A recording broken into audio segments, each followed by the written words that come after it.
Naku po, nakakagulat po itong balita na ito mga tol. Paano pa tayo maniniwala talaga sa mga ganitong uri po ng tao na kunyari lumalaban po sa mga hindi tama o korupsyon, tapos ngayon masasangkot yung pamilya.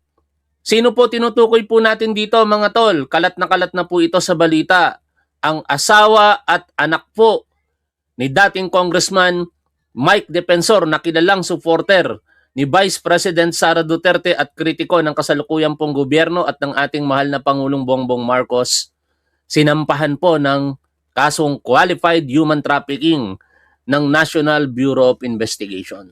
Hindi po ito birong kaso mga tol, no? Ito po ay pangangalakal ng kapwa po natin tao.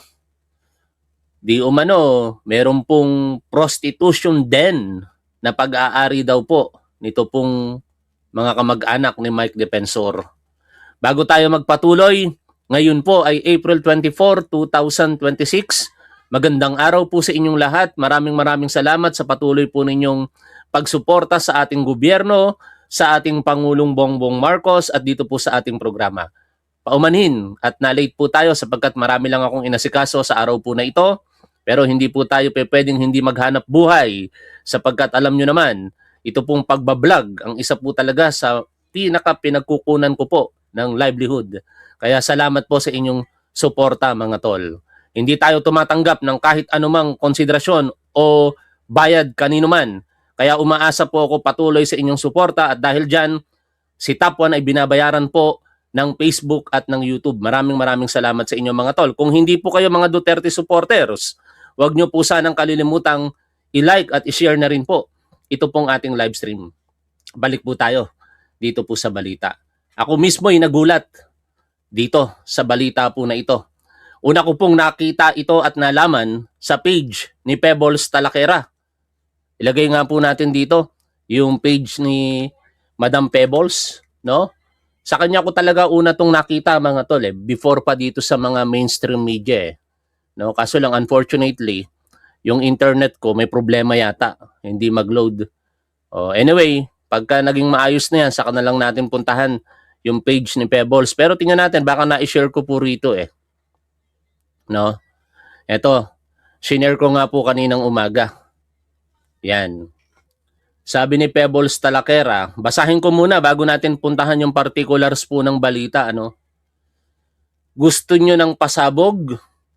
Si Netch Itay na nahaharap sa kasong human trafficking.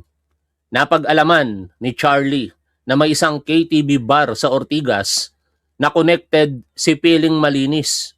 Mahal ang Pilipinas na kung lait-laitin si PBBM ay ekelemenemen telege. Binabasa ko lang mga tol lengguwahe po ito ng LGBT Bukod sa siya yung may-ari ng lupa kung saan nakatayo ang di umano'y KTV bar with happy ending para malaman ni Charlie kung totoo nga ang chismis about sa KTV bar. Sa madaling salita, pumunta siya. So paano malalaman ni Charlie na ang KTV bar na iyon ay pugad ng prostitusyon? Hindi ko na isasama dito sa post ko yung kwento. Imagine niyo na lang mga tol. So, ayun na nga, confirm. Si Piling Malinis na mahal daw ang bayan, ang owner ng nasabing KTV bar with happy ending. Kaya love ko si NBI Director Matibag. Kasi the day na inireport ko sa kanya, yung sinabi ni Charlie ay daig pa ni Director Matibag si Flash Galaw agad. Gusto nyo na malaman ang sinasabi kong human trafficker? At ang nakakalo involve, binasa ko lang involve ang kanyang respetong jowa at ang kanyang anak. Ito na mga katalakera. Tingnan nyo kung sino ang hinayupak na Piling Malinis at mahal daw niya ang bansa. Hindot, di ka liligtas sa amin. April 21, ni-raid ng NBI sa pangunguna ni NBI Director Matibag ang di umano'y KTV bar with happy ending. Tingnan ang mga pangalang involved. Kaloka. Tatambling kayo sa pangalan na mababasa nyo. Demonyo talaga. Naawa ako sa mga babaeng na-rescue kasi naranasan ko din maging biktima nung nasa Japan ako. Diyos lang. Lengguwahe ng LGBT. Pasensya na, binasa ko lang ha. Tapos ito po yung naka-attach po na mga photo. Yung inquest referral, inquest referral, no, para sa prosecutor. Pero mas mabuti, basahin natin yung shared post kumpleto dito no. Salamat kay Pebbles Talakera. Ito na, no. Yung post ni pares lang naman, pero medyo kumpleto lang dito, no, kay Attorney Jesus Palsis. Pero para mas magbigyan ko kayo ng description, ano, dito sa pinag-uusapan natin, may video po yan Ito po, sa video po, teka lang puntahan natin yung file ko mismo. Kaya pala hindi ako makapag-load Yan. Ito. Sensya na At tayo naglalaro pa yung utak ko sa mga ginagawa ito po yung video, mga tol, no? Panoorin po ninyo.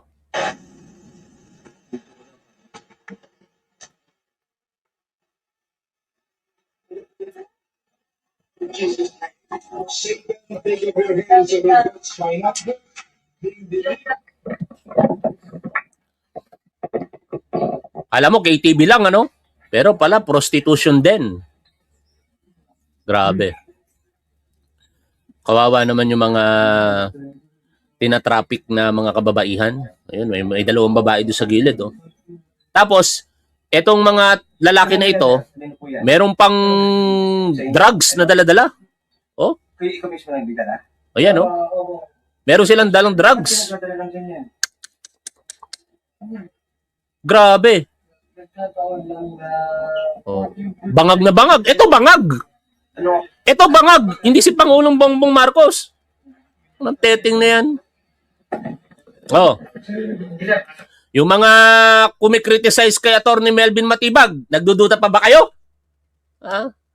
Ito, pinapatunayan ni Attorney Melvin Matibag na siya'y naglilingkod sa gobyerno para sa taong bayan, hindi para sa politiko. Kakampi. Kakampi dati ito DDS DDS dati si Attorney Melvin Matibag. Mabuhay kayo. Saludo ako sa inyo. National Bureau of Investigation Director Attorney Melvin Matibag. First time ko lang makita ito no? Sa kaarawan ng hinahangaan ko at sinusuportahang si Attorney Benhur Abalos nung ako'y pinalad na maanyayahan para dumalo sa kanyang kaarawan noon. Nakita ko yan. Si Attorney Melvin Matibag. Noon, nag-apply siya sa Office of the Ombudsman. Hindi lang napili. Siyempre, si Ombudsman Boying Rimulya ang napili. Pero napaka-soft-spoken din itong si Attorney Melvin Matibag. Hindi ko naman siya nakausap, pero nakikiramdam ako sa paligid Siyempre, dating pulis, dapat ganun. No? Inoobserbahan ko yung mga pamilyar ang mukha sa akin at isa doon si Attorney Melvin Matibag. Sabi ko, ano to Duterte supporter to, DDS to Pala malapit na kaibigan din ni Attorney Benhur Abalos. No? Ibig sabihin mga tol, kahit sa Aquino, sa past administration, sa Duterte, nanungkulan itong si Attorney Melvin Matibag at ngayon, nabigyan ng pagkakataon mamuno sa NBI. Pinapakita ni Attorney Melvin Matibag ngayon yung kanyang kakisigan, kanyang kagalingan sa pamumuno sa NBI. Talagang action man, no? Doon sa lugar nila, inoperate niya mismo yung lugar nila na maraming mga puntahan ng adik. Siya mismo nanguna doon, naka-rifle pa siya, sabi doon sa executive session naka-rifle pa Hindi, ginagaya ko lang yung host ng executive session kasi napagkwentuhan nila ito no? Naka-short rifle itong si Attorney Melvin Matibag. Naka-sling dito sa kanyang katawan, no? Talagang tikas-tikas. Tapos ngayon, nandito din, no? Meron pang papalag dito na siguro kliyente yon. Nanggigil si Attorney Melvin Matibag. Ginawat lang siya ng mga operatiba ng NBI. Natuloy po natin to. Ayan. Ang laki, no? Grabe, prostitution din talaga. May babae pa, Sir. Excuse me. Hey, you gotta do this. Say, you gotta do it. Stay there. Ayan, yan, no? Why? This is a raid. This is ayan yung pasaway. You cooperate, okay? No. Mukhang foreigner to No. Malamang Chinese to. Sorry. Baka sabihin nila, racist tayo. No. Yan. Yan si Atty. Melvin Matibag, oh. Diba? Nangunguna. Oh. Pasabay yung isa, kaya manggigigil si Atty. Matibag, eh. Iposas nyo niya, iposas.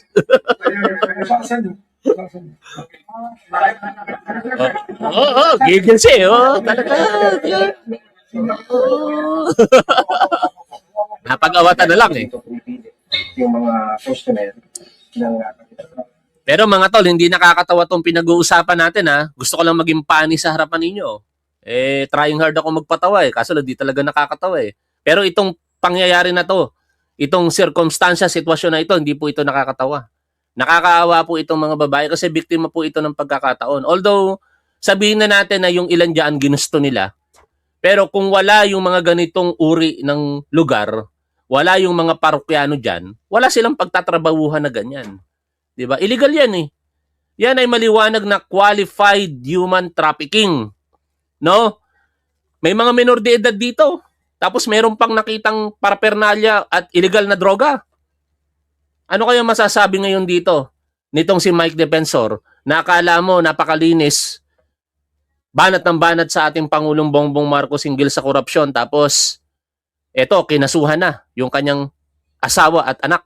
kukunin na babae bago dalhin doon sa kwarto sa itaas na meron palang access doon sa isang hotel na katabi ng KTV bar na ito.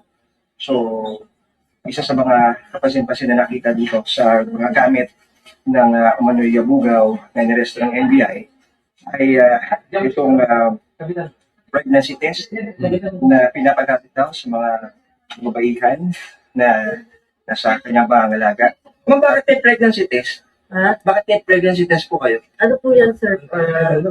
Every month po may May may pregnancy test po sila. sila. Opo. Kausap namin yung official ng barangay dito, nakala nila ordinaryo TV to. Matagal na to. Anong nangyari sa labi ko? Bakit ang pula-pula? Wala man ako nilalagay, oh. No?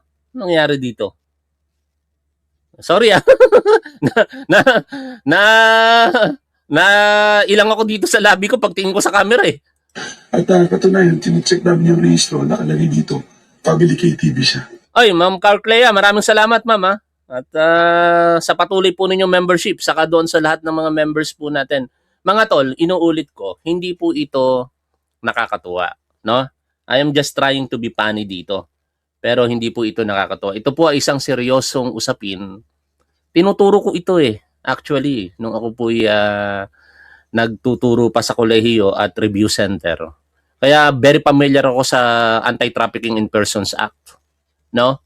Along the way, sa pag-react natin sa balita mamaya, ituturo ko sa inyo, ipapaliwanag natin sa madaling pangunawa, hindi sa mga technical na usapin, no? Kung ano ba yung trafficking in person, kung tawagin. So, ang masama rito, meron pa kami mga nakitaan dito na sa pribadong kwarto may dalang mga pinababawal na kamot. Kasama namin ng CSWD rito para espesyal. So, hindi na namin kasi baka maaaring may mga minoritas din dito. So, ipoprocess natin at tutulungan natin sila to recover from the trauma na maaaring pinagdaanan nila dito sa lugar na ito. Ngayon, mga tol, ito po ay kinumpirma na ni Atty. Melvin Batibag, no? Sa balita po ng Billionaire News Channel, ito po yung konfirmasyon, no? Basahin ko lamang po. Nasaan na? Ba't hindi nakalagay dito? Sorry, di ko yata na-share. Nabasa ko lang tapos di ko na-share. May mga ginagawa kasi ako kanina, mga tol, medyo busy. Kaya hindi tayo nakapag-live kaagad. No? Anyway, kinumpirma na po ito, di ko pala na-share, binabasa ko lang, no? Kumpirmado na po ito ni Atty. Melvin Matibag. In fact, ito na nga po yung pinaka-dokumento na magsasabi na talagang tinrabaho po ito ng NBI. Saka hindi naman magsisinungaling yung video, hindi naman po AI yun. Ano? Nandun pa nga si John Consulta. Ito po yung nilalaman ng case referral. no? Yung letterhead, yung letter para sa prosecutor to Honorable Ray Camilo M. Dumlao II, City Prosecutor dito po sa Pasig City. Attention, inquest prosecutor, respectfully transmitted for inquest proceedings are the records and results of the investigation on entrapment and rescue operation conducted by operatives of the NBI Special Task Force o Task Group led by Agent Marvin M. Gangano and Agent Queenie Joy B. Kayanga. Agents on case. Recommended for prosecution. Dito kayo magugulat mga tol sa mga pangalan na mababanggit natin, ilan po dito. Di ko isipin, lubos maisip. Kasi nakita naman natin yung asawa ni Mike Defensor nung dumalo po ito sa NBI, parang hindi makabasag pinggan eh. Di ba? Nung tinatanong siya kung anong masasabi niya doon sa sasakyan na di umani nakapangalan sa kanya na ginamit para sa pagtransport ng mga nagpapakilalang 18 ex-Marines. Ngiti-ngiti lang siya eh. No? Parang hindi makabasag pinggan. Tapos madadawit ngayon yung pangalan niya rito sa isang karumal-dumal na gawain. Serin Development Corporation. Mga at large po ito, no? Kasi wala namang mga opisyales doon sa kumpanya na yan o kung ano man ang tawag nila diyan na present during the time na kinandak po yung raid eh. Sino-sino? Julie Rose T. Defensor, Chairman, President, residing at 10 Ifugao Street, Barangay Pansol, La Vista, Quezon City. Roman C. Santos, Officer, residing at 36 Rosales Street, Merville Subdivision, Nabotas. Pearl Desiree M. Mencias, Officer, residing at 51 K7th Street, Camias, Quezon City. Nagulat ako dito sa pangalan. Akala ko si Michael Pahati na reporter. Hindi po si Michael Pahati na reporter ito ha. Michael M. Pahatin, Officer, residing at Block 14, L20, Zion Street, North Olympus Subdivision, Barangay Kaligayahan, Quezon City. Okay? Miguel Gabriel T. Defensor, Treasurer. Yun na. Dalawa na nabanggit na pangalan. Si Julie Rose T. Defensor, siya po yung asawa ni Mike Defensor. Hindi naman kasi public figure tong dalawa na ito mga tol, kaya siniluwet ko lang siya. Pero meron tayong mga pictures nila sa internet, nakikita natin yan. Pero syempre, they should be presumed innocent pa rin naman until proven itong mga inakusa po sa kanila. Kaya pasensya na kayo, hindi ko na po nilagay yung mukha nila at sila'y nakasiluwet na lamang. Ulitin ko, ang mag-ina na Julie Rose Defensor at Miguel Gabriel Defensor o ang mga mahal sa buhay ng supporter ni Sara Duterte na si Mike Defensor. Ika-anim, Regine R. Reyes, no? And meron pang iba na mga pangalan na di ko nabasahin. Yan. Ang dami nila oh. Siguro yung iba rito, mga bugaw, kung sino-sino yung mga parokyano. Kasi alam niyo mga tol, sa paglabag ng Qualified Human Trafficking o ng Anti-Trafficking in Persons Act, Republic Act 9208 as amended, ang daming mga amendments po nito, mga Republic Acts. Ano? Pero yung pinaka-batas na ugat, kumbaga, ano yung pinaka-primary law, is yung Republic Act 9208, the Anti-Trafficking in Persons Act of 2003. Yan nga, Republic Act 10364 and Republic Act 11862. Tapos, meron pang Section 11 and Section 15 of Republic Act 9165, known as the Comprehensive Dangerous Drugs Act of 2002. Ito pong Section 11, possession of dangerous drugs po ito. Yung Section 15, use of dangerous drugs. Pero para sa madaling pangunawa, yung qualified human trafficking, mga tol, ang tatandaan lang natin diyan ay biktima saka offender. No? Kapag ang biktima namatay, qualified human trafficking. In this case, wala namang namatay. Kapag ang biktima ay menor de edad, qualified human trafficking. No? At meron pang iba pang mga qualifying circumstances na nakalagay doon sa batas na hindi ko nababanggitin kasi masyado ng mga technical. Tapos, pagka ito po'y mapatunayan, mabigat po kaparusahan ito. Sa batas nga nakalagay doon, death penalty. Kaso lang, by operation of Republic Act 9346, an act prohibiting the imposition of death penalty noong 2006, hindi na po applicable yung death penalty kung hindi life imprisonment. Kapag qualified, katulad ng kinakaharap nitong si Harry Roque, no bail recommended. No? Siguro simula ngayon, kahit hindi tayo abogado, mas gamitin natin yung salitang no bail recommended kaysa sa non-bailable. Misnomer kasi kung tutuusin mga tor yung non-bailable. Lahat po ng mga kaso ay pwedeng piyansahan. No? Kaso lang, may mga kaso na specific no bail recommended ang ilalagay ng prosecution. Bakit no bail recommended? Dalawa lang ang tatandaan natin, parusa. Ano yung kaparusahan? Either life imprisonment or reclusion perpetua at kung malakas ang ebidensya. Isa sa dalawa, wala, pwede ka mag-bail. That is a matter of right. Nakalagay po yan sa ating Bill of Rights. No? Na kahit sinong akusado, pwedeng magpiyansa.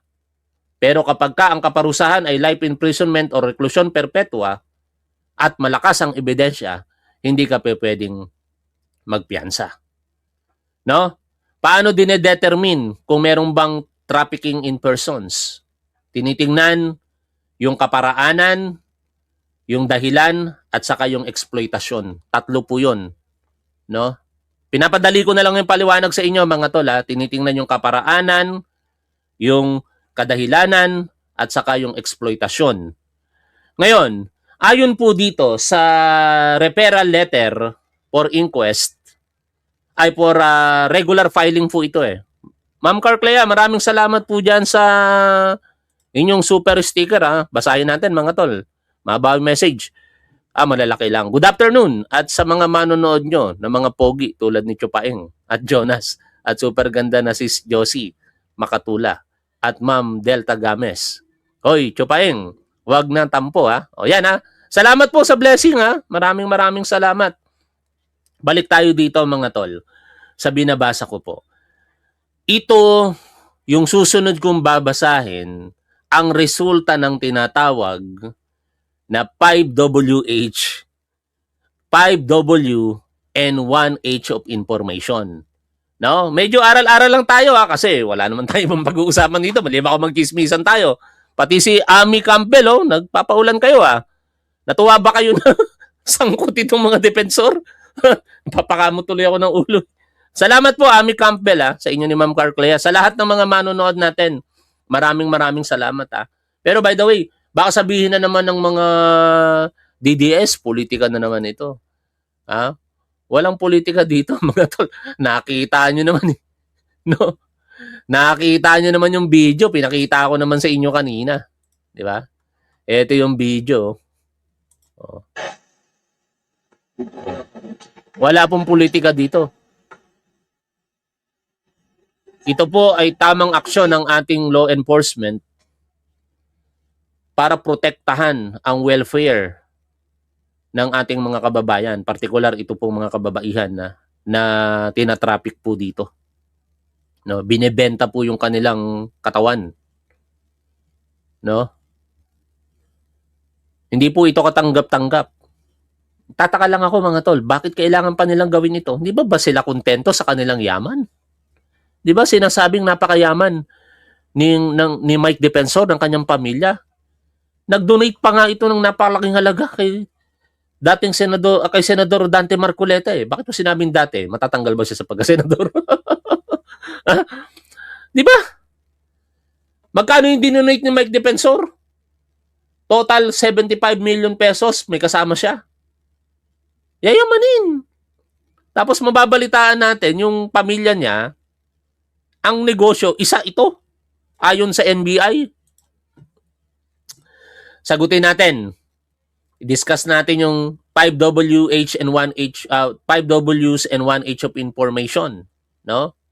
5 asawa saka isang husband. Yun yung memory aid namin diyan nung kami nag-aaral no? 5 wives and 1 husband. Kailan? Eto na. On April 2026, the National Bureau of Investigation Special Task Group received an information from a confidential informant regarding alleged trafficking in persons activities being committed by a certain subject chat and several John Does and Jane Does in Pasig City. Mukhang si Pebbles yata ang isa sa mga informant nito kasi di ba sinabi niya na matapos niyang ibigay ang impormasyon, umaksyon kaagad si Atty. Melvin Matibag. Maraming salamat, Maria Cano, ano? Okay lang, kahit di kayo mag-send ng sticker, mga tol. No? Kaya kung mag-send kayo, mamaya. Mamaya, pagkatapos ng discussion natin. Pero, nandiyan na yan. Salamat po sa inyo, ha? Maraming salamat. Para tuloy-tuloy tayo. Salamat sa inyo. Okay? Information disclosed that subjects maintain women and offer them for sexual exploitation, which includes sexual intercourse for a fee to paying customers. Grabe, no? Doon mismo sa KTV nangyayari. On April 7, 2026, a surveillance team went to the establishment to verify the information given by the CI. Thereafter, it was identified that the establishment operates under the name of Chicago, formerly Bineto Luna, with address located at Chicago Cliff Point Square, CW Home Depot Compound, Julia Vargas Avenue. Ay, doon pala to, dear! Sa binilahan natin nung laptop ni Nicole.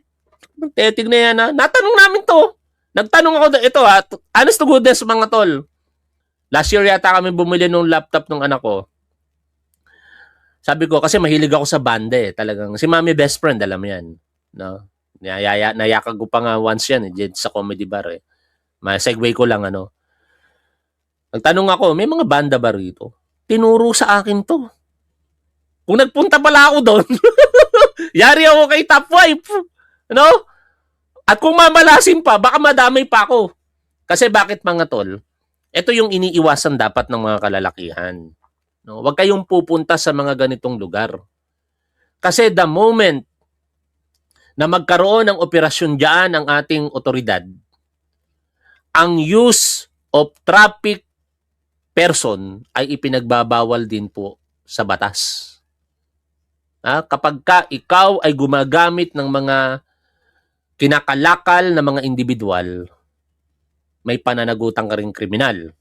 Kaya ganito siguro karami, 54 individual. Malamang ito na yung mga parokyano, yung inabutan doon ng NBI. Kung nagpunta ako doon, tapos nataon na ni Raid, naku, pahiya si Tapuan. Di naman ako nagpupunta sa mga ganyan lugar, mga tol. Sa mga banda talaga. Alam ni Mrs. yan. No? Yung mga may banda, yun ang gusto ko talaga. Kinig lang ako. Tapos, pagka merong counting sobra, magre-request ako. Pag nag-request ka, nakakayang hindi ka magbigay ng tip. Ang tulong na rin doon sa mga musikero. Tuloy ko, sa paragraph 29. Paano ito nakumit, Ang sinagot na dito, saan, kailan, paano. Nabanggit na natin yung mga sino.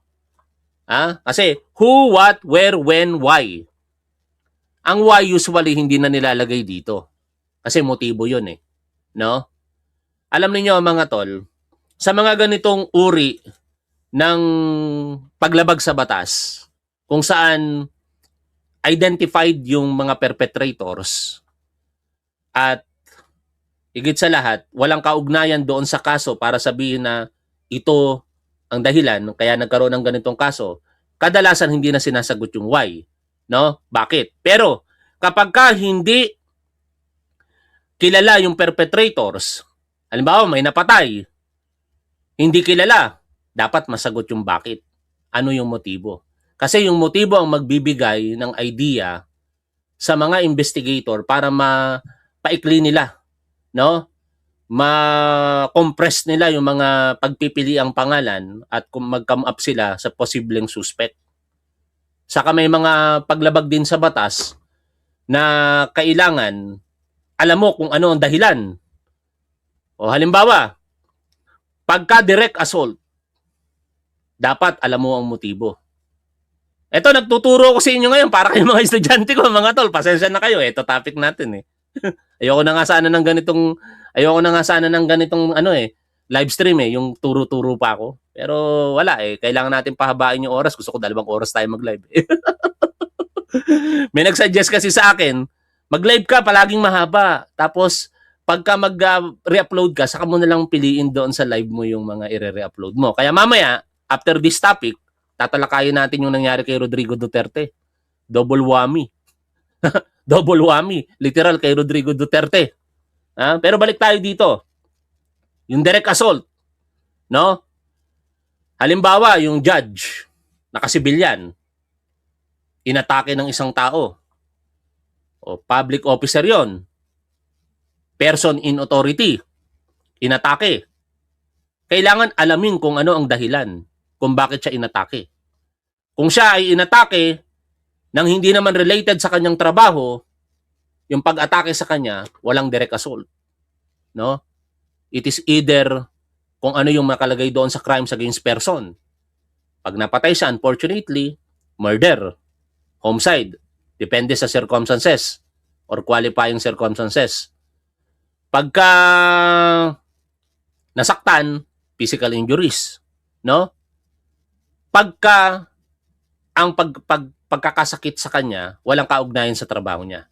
Pero kapag may kaugnayan sa trabaho niya, papasok na yung direct assault. Direct assault with murder, no?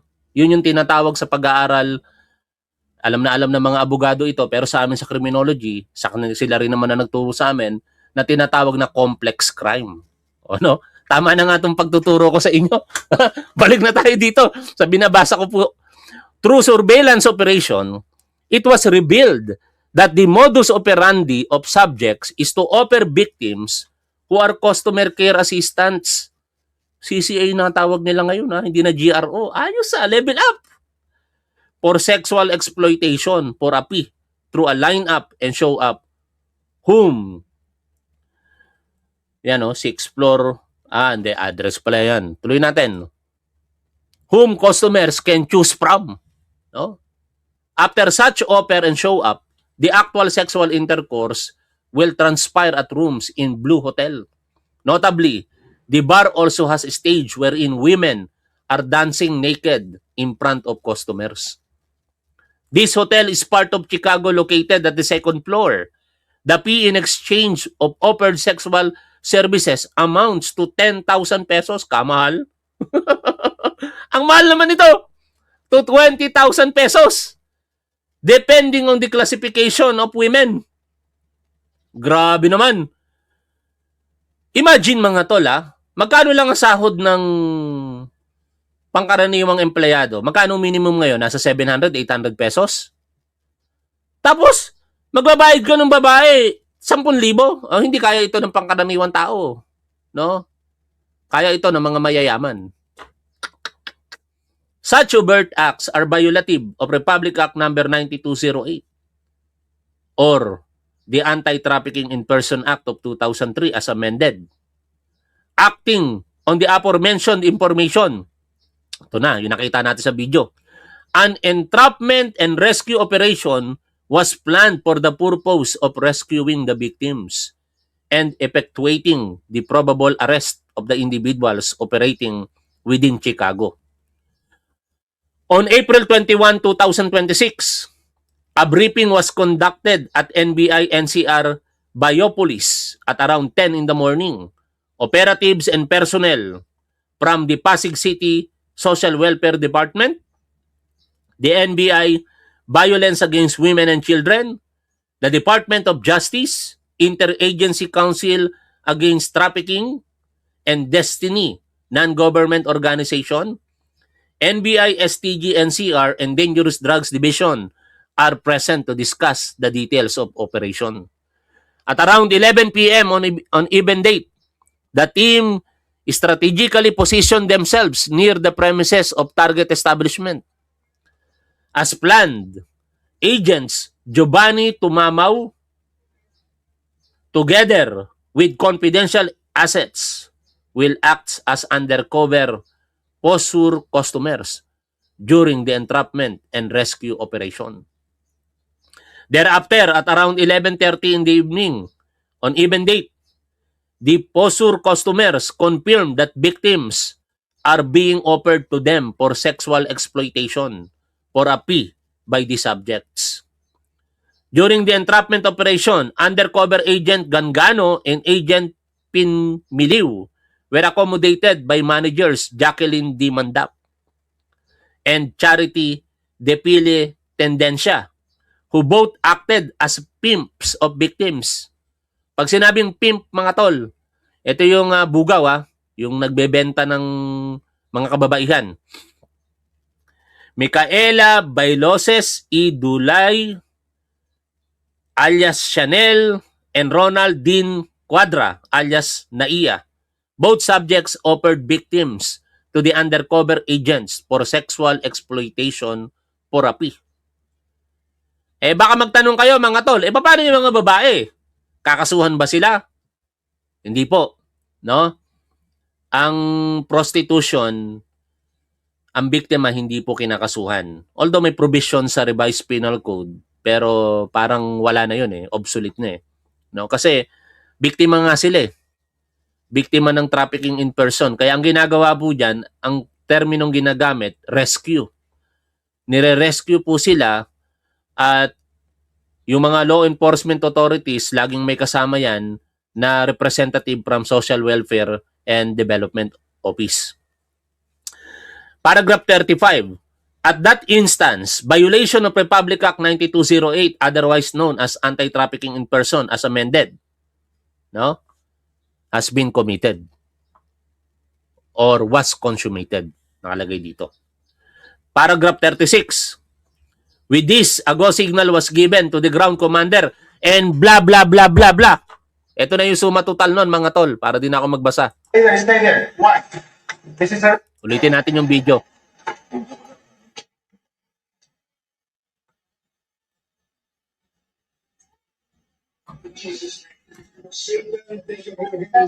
Kawawa, no?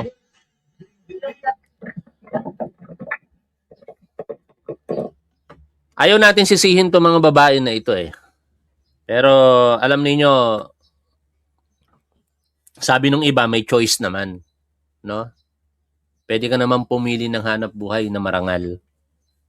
Kasi lang, kung gusto mo ng easy money, ganun talaga yung mangyayari. Biruin ninyo, sa halagang nakamute pero may audio, ano yun? Bakit ganun? Yun. Sa halagang 10 to 20,000, ibibigay nila yung pagkababae nila.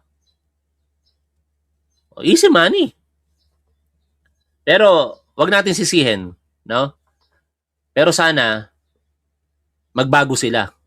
Kasi, mapapahamak sila rito Yung kasiguruhan na ligtas ka, ang daming mga nakukuhang sa sakit, sa sexual intercourse, mga tol. No? Lalo, gabi-gabi, yan ang hanap buhay mo. Gabi-gabi, kung sino-sino yung gagamit sa'yo. Kahit sabihin mong nagpapagamot ka, nagpapacheck up ka, kapitan ka ng STD, and worse, HIV. Yari ka, may kalalagyan ka. Oh. Ngayon, aabangan natin mga tol kung ano ang mangyayari dito. Ano ang magiging tugon nitong si Mike Defensor? Kasi nagpaparang ang posture nitong si Mike Defensor champion sa paglaban sa mga irregularidad Tapos yung kamag-anak niya mismo, asawa niya at anak niya involved sa qualified human trafficking. Hindi yung katanggap-tanggap. Hindi po yun katanggap-tanggap mga tol.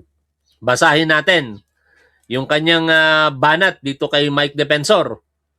Ito, babasahin ko lang Sabi niya, si Palag ni Ramad, para kay dating Congressman Mike Defensor, isang kidnapper at sinungaling si Karam. Ulitin ko, Mike, na wala ni isang kasong kriminal na recorded sa NBI at PNP na nahatulan o nakabinbin si Karam nung siya ay inaresto ng PNP AKG. Hindi din siya sinungaling. Tulad ng sinabi niya sa akin na milyon-milyon na DDS ang gusto siyang patayin, mamatay o mawala na lang. Ang katotohanan lang daw ay nagbibigay ng lakas ng loob sa kanya.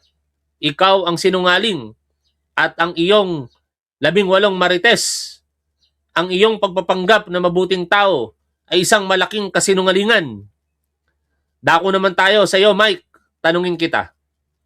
Ano katibayan mo na hindi nangyari na pinuntahan mo si Karam sa lugar na yan sa Timog para kunin ang 2 plastic bag na pera na request mo? Merong katibayan si Karam. Marami silang nakita kang nagbitbit na 20 million to 25 million na drug money. Naku, seryosong akusasyon ito mga tol Want some more, Mike? Tungo naman tayo sa pagiging big time bugaw ninyo ng asawa at anak mo. Binabasa ko lang ito mga tol Tanungin kita, Mike. Uulitin ko na hindi kidnapper si Karam.